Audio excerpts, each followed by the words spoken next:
hrheadquarters.ie, the podcast. Hello and welcome to HR HQ, the podcast. I'm Andrea Hayes and today we're joined by Niamh Doran, Group HR Manager at Sims IVF.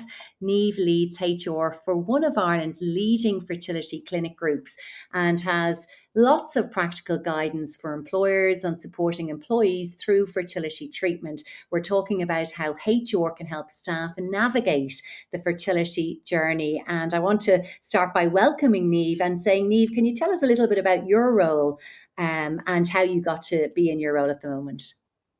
Yeah, absolutely. Thank you so much, Andrea, for having me.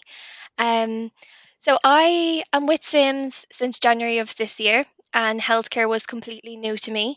I've been in HR for 8 years, and recently just moved home from Toronto, Canada. So big change coming back and getting into Sims. Healthcare in general is a tricky environment to work in, very busy, but it's a lovely environment to work in the nature that I do, which is fertility.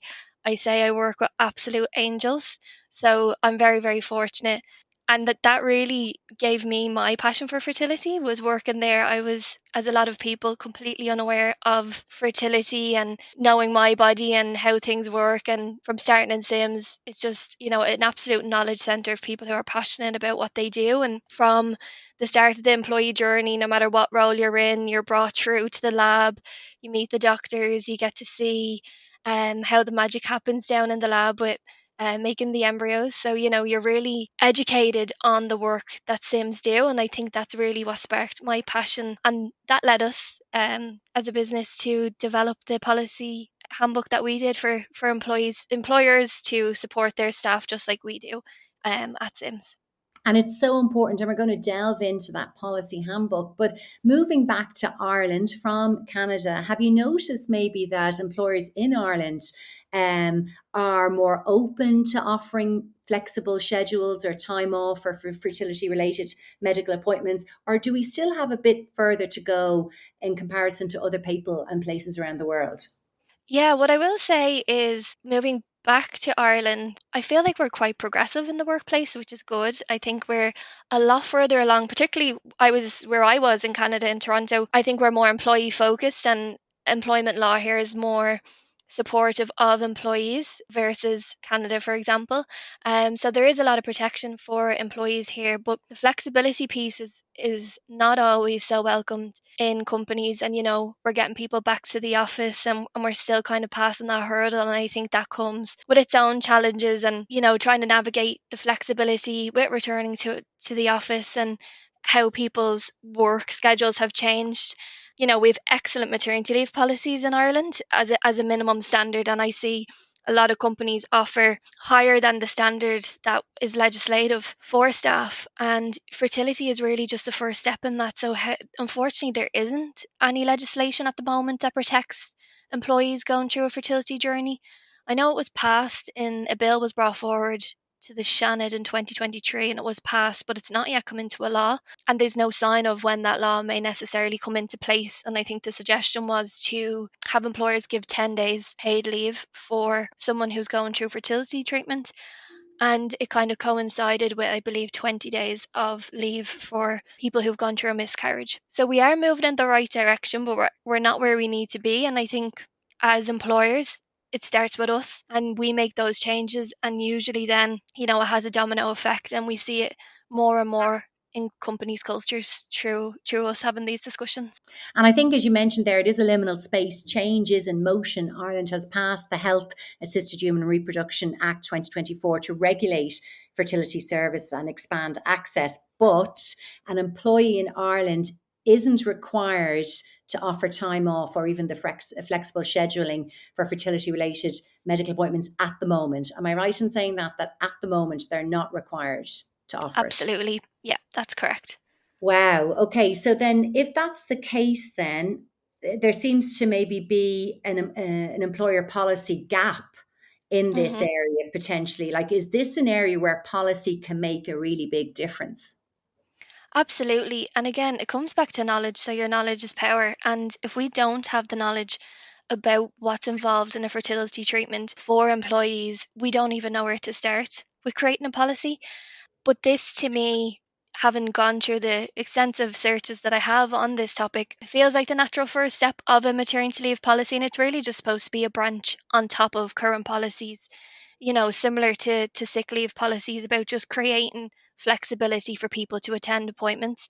It doesn't necessarily need to be a massive impact on the business, but just giving trust, a safe environment where people feel that they can have a conversation with their employer, whether it's their direct line manager, HR, they feel that they can talk to someone in confidence and then be supported by that business with flexibility around fertility policies in the workplace. So I'm hearing like writing a clear fertility policy, even just a simple one, that's kind of, the best practice. But how can HR teams support employers through this fertility treatment journey, and also being mindful of privacy and being sensitive as well? Like how can they kind of navigate that space? Because maybe they're just feeling a little bit awkward even to have that conversation. Yes, and I think as Irish people, we never pry. We never want to, ask the wrong questions. But you do see in the workplace and in social groups that, someone might follow the typical norm of getting married, getting their house. And the next question that either family or colleagues, someone asks them is, are you going to have a baby? When are you going to have a baby? And we don't know that that person hasn't been trying for an awfully long time to try and have a baby. So creating a safe space for people to feel comfortable to talk about these scenarios, I think, is the first step. So educating your managers and your business at a whole on fertility, and at a super high level, as in, keeping things confidential, respectful conversations, but just opening up that space that there's someone that employees can talk to, whether it is their line manager, or maybe you might have a large HR team or someone appointed who can be that confidential ear to listen to. And then it will be on that HR person to navigate that with the line manager with confidence. Um, and again, it's just coming back to trust. Not everyone will feel comfortable with their line manager. It depends on their relationship. All of them are very different. But it's about that manager's approach of giving a safe space for employees to talk about a multitude of topics, and fertility just being one of them. I think that's where I've seen the most success. And I think, as you said there, Niamh, this is a very new and emerging area. Obviously, there's new kind of bills being signed into our kind of law at the moment. But also, it's the conversation around, I suppose, fertility inclusive workplace culture, because fertility journeys can be a couple, a same-sex couple, a single person might be going through it. So it's really as a business to look at, well, what does our fertility inclusive workplace culture look like, and are we really doing as much as we can in this kind of modern age? Exactly. It's not a one size fits all. And each individual that's going through their journey, it's very specific to them and their wants and needs that they've sought this. And it even starts right back to fertility preservation. So that's a big thing at the moment, is that we see in our clinics younger women and younger couples are coming in to preserve their eggs, get their AMH tested, which is their blood. You get to check your hormone levels in your blood to see, it kind of gives you a range on your fertility. So people are coming more into this discovery phase of getting to understand their bodies a bit more. And those appointments will also need to be taken into consideration, that it's not just necessarily if you want to get pregnant, but it might also be the preservation piece. So when I started, I was completely unaware of fertility and what I wanted to do. I'm 28 now, and only from speaking to the professionals in my job, I've understood that, okay, my eggs are 28 years old. If I don't want to have children for the next few years, it might be a good idea to freeze my eggs so I have the best possible chance if I decide to have children down the line, because we're becoming more career focused. And I'm very lucky to work in a business that we are predominantly female leaders, which is a first for me. I think we see it in HR a lot, women leaders, but across my whole business, we're predominantly women. And, if we didn't have the supports available to us, you wouldn't be able to, have those considerations in place. So, starting it back again into the knowledge and as you said, it has to be inclusive to include young people, couples who need the support, same sex couples. So complex. So, bringing everyone into the conversation and including everyone is really important to me. I know I mentioned to you when we were chatting before we started that men are often overlooked in this process. And that's an area I'm really passionate about because I see it a lot where men are also involved in the process, of course, whether they're with their partner or they want to get their own fertility checked, they want to be a sperm donor, whatever their situation might be. They also need flexibility in the workplace to attend appointments, and it's an incredibly emotional time for both people involved, and it's full of ups and downs, and there's no guarantees. And really, as an employer, to offer a safe space for them to feel like they're in a flexible environment. Not every day is going to be their best day because they're going through a lot at home. They might be supporting their partner through, um, quite invasive fertility treatment, in the sense that you inject yourself at home for a number of weeks before your egg collection and before an embryo transfer, and it's a very emotional time. You're pumped, the woman is pumped with hormones, so your partner is going to naturally want to try and support you through that. So for them to be given that space of an environment that they feel safe to have these discussions with their employer is so important for them and their mental health ultimately. I think you've hit on so many points there that are so salient. I mean, you mentioned yourself that you're surrounded by female leaders, but I think both female leaders and indeed, male leaders, all leaders or managers in a company, they have a responsibility to kind of be aware of the stigmas or the lack of awareness that play in how fertility issues are handled in work. And like that, normalize it that men will be affected by it as well. Normalize that men are brought into the conversation and really supported through the journey just as much as the female would be. And I think it's those kind of key things that employers need to be aware of. I mean, have you been aware of any kind of companies in Ireland or across the world who really have managed this very well or who offer fertility benefits for their staff?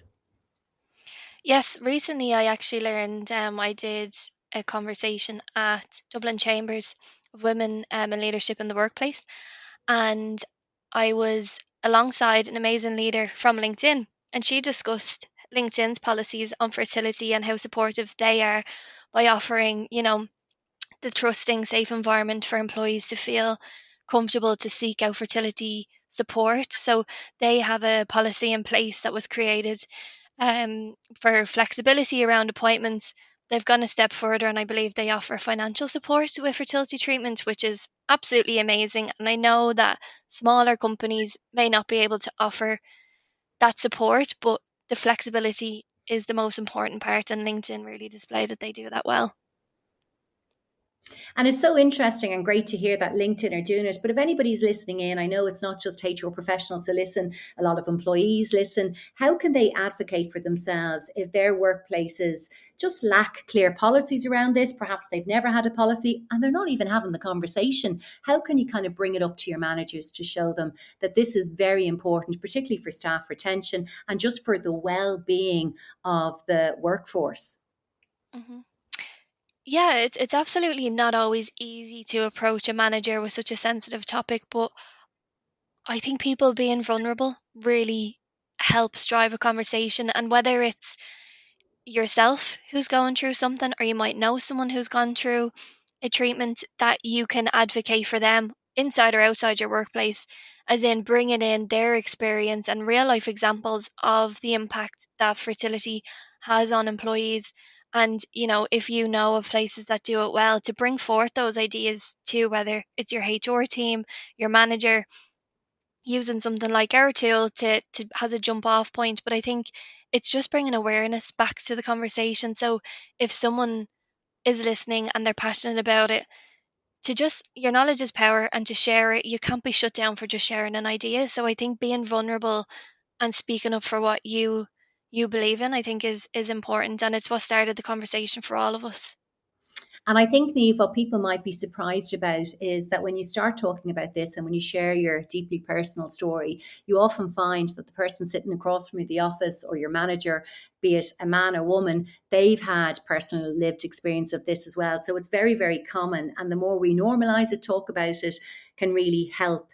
I'm just wondering, are there any legal protections currently existing in Ireland for employees undergoing fertility treatment, such as IVF or egg freezing, to kind of protect them if they're worried that, will I be seen as not good at my job? Or maybe, is there anything around that that you can shed some light on? No, and that's the problem. Unfortunately, at the moment, there isn't anything that protects employees about it. So this is what kind of starts that closed off approach where they're not actually sharing treatments that they may be going to, because they might be using their sick leave policy to attend appointments and just kind of have a generic workplace letter, which is what we get a lot of patients coming into us, and they'll just need a letter for their employer to say that they are at the doctor. So some of them want it on headed paper and some of them don't. So that kind of shows you that people will, they don't fall into the maternity leave policy. They kind of think that they fall into the sick leave policy, but again, your sick leave should be used for when you're not well and when you really need that time. And it's not fair that employees need to use their sick leave to attend fertility treatments, because they're losing out on one way or another, that they're eating into one policy and they're keeping things hidden, and it's impacting their mental health, and they may not be able to show up as their best self to work that day. And that's where the worry comes in about if your performance drops, your manager might be having a conversation with you about that. And because you haven't felt comfortable to be able to speak up about what you're actually going through, there's a lot of background conversations that are happening that are naturally going to worry you. Where if we were able to foster a culture where people feel comfortable to speak to their employer about what is actually going on in their life, in that sense that they wouldn't have those fears Mm. necessarily. And we see it, like a couple of examples that we've had from patients. I'll give you one that always sticks with me, and it's my manager rolled his eyes, asking me constantly when I'll be taking a day off from my appointments. When I explained repeatedly it's dependent on my situation and my time of the month, he didn't listen. Mm. So again, that just comes back to uneducation on the topic, because if we don't know what it entails, of course employers have the right to know when you're going to be absent and as much as a time frame as they can have, but each individual is different, and the response that their body has on the treatment that they're receiving really dictates when their appointments can happen. And it Mm. usually could be a couple of days notice beforehand. So it really comes back to the flexibility piece and access to information about what employees are entitled to. So I would encourage employers to have their employee handbook very accessible to employees, and if they have a fertility policy, that it's in there and that the employee can seek out that information themselves prior to a conversation with their manager, so they know their entitlements and they might feel a bit more comfortable to have that conversation. Mm. And you're mentioning so many points there that I think are really important. Like, something is coming up for me around training managers on having sensitive conversations and training managers around the confidentiality, because this is a deeply personal thing for the employee. But it does affect their productivity, their well being, and you really want to make sure that you're helping them manage their emotional stress Mhm. around this. And, if people feel supported, they tend to stay in a company, and you want that talent to be retained, and you want to really let them know, you're important to us, and your life and the quality of your life is important to us.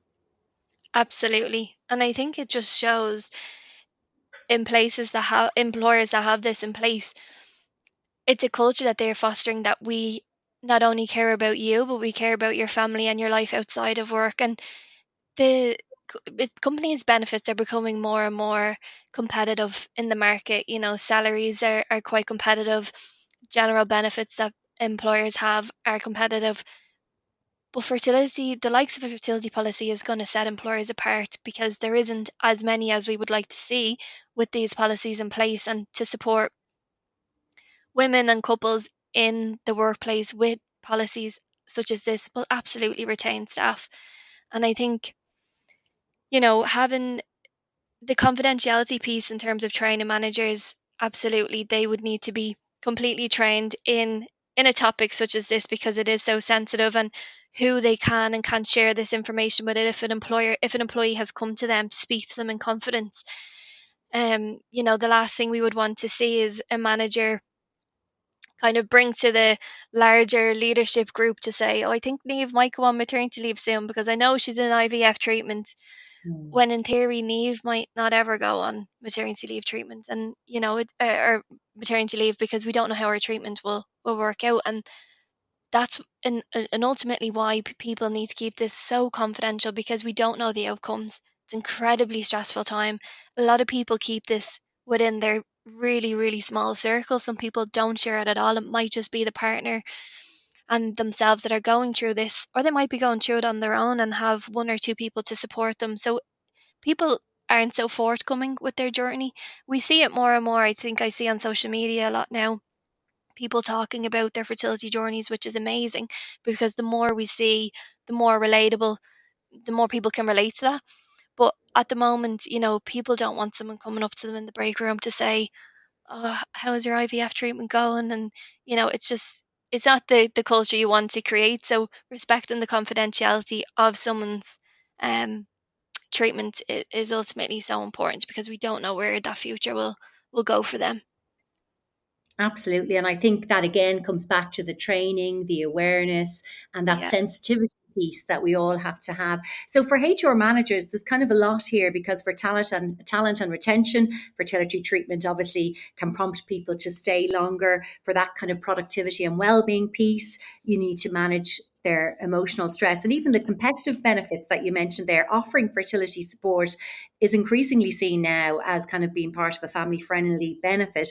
What about legal and kind of that reputational risk? Is it important for HR managers to be aware of kind of the consistency of supporting people? Like, they can't be inconsistent and maybe, supporting one person but not supporting the other. They really have to have that policy that's inclusive for all staff. absolutely. So, as an employer, it shouldn't be our place to question who is availing of these policies.